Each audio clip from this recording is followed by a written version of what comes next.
Uri Man covers real estate, big known real estate developer, licensed broker, finds it not just coincidental that both candidates have programs in place to incentivize you to buy a home. I think, or in the case of Donald Trump, to say by just returning to a big booming jobs economy that will make federal programs and the like unnecessary. Kamala Harris has incentives that if you're going to buy your first home, you get a $25,000 credit to do so, right, and all of that. How does this sort out to you? Who might be more beneficial to the housing industry, to home ownership?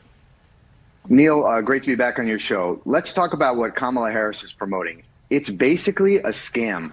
There are bad ideas, really bad ideas, and idiotic, super bad ideas. And what she's saying is she wants to give everybody $25,000 to help buy a home.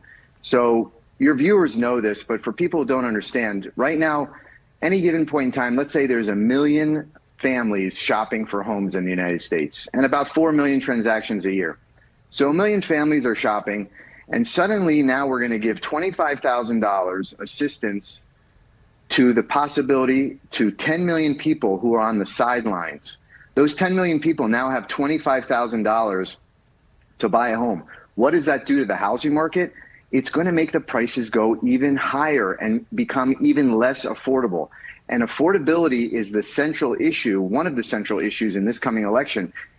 What Kamala Harris is basically saying is, she's saying, I'm going to give everybody $25,000 and that's going to help people, but it ends up having a negative effect. Real estate prices go up further.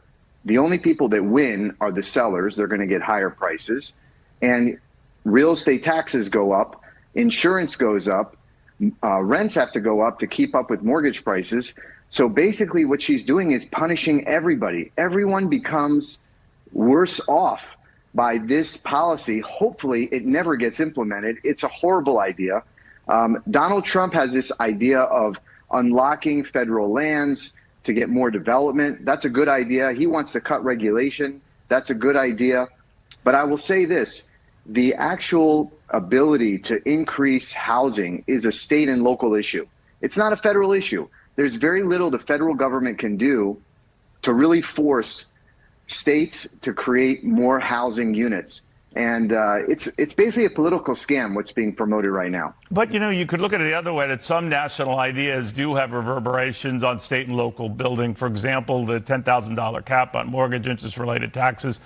In a lot of the higher-priced states, that does put a crimp on housing activity. That happened under Donald Trump's watch. I'm just wondering if maybe neither candidate should be pushing anything and just sort of let the market decide. And you're quite right when it comes to offering $25,000 credits and the like. We've learned through student loans and like that, the better and more generous they get, the higher and more off-putting, tuitions get. So there is that. So how do you see this sorting out? Well, one of the things that's really important, people don't realize, but unfortunately, African Americans, less than 45% of them have homes. If you look at white Americans, more than 60% of them have homes. So the idea here is, hey, we're going to give $25,000 to people to buy a home.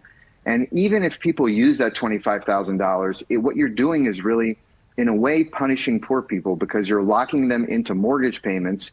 And yeah, they're going to build equity in their homes. Right. But really, if we were thinking about giving people $25,000, what we should say is, hey, poor people, here's $25,000 to put in the stock market, because that's where in 50 years you're really going to build wealth.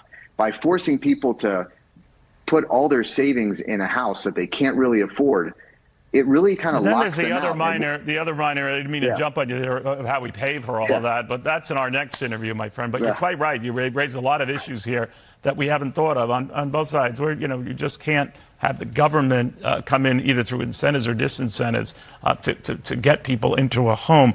So we'll be following that closely. Or in the meantime, we are following this very closely, the rising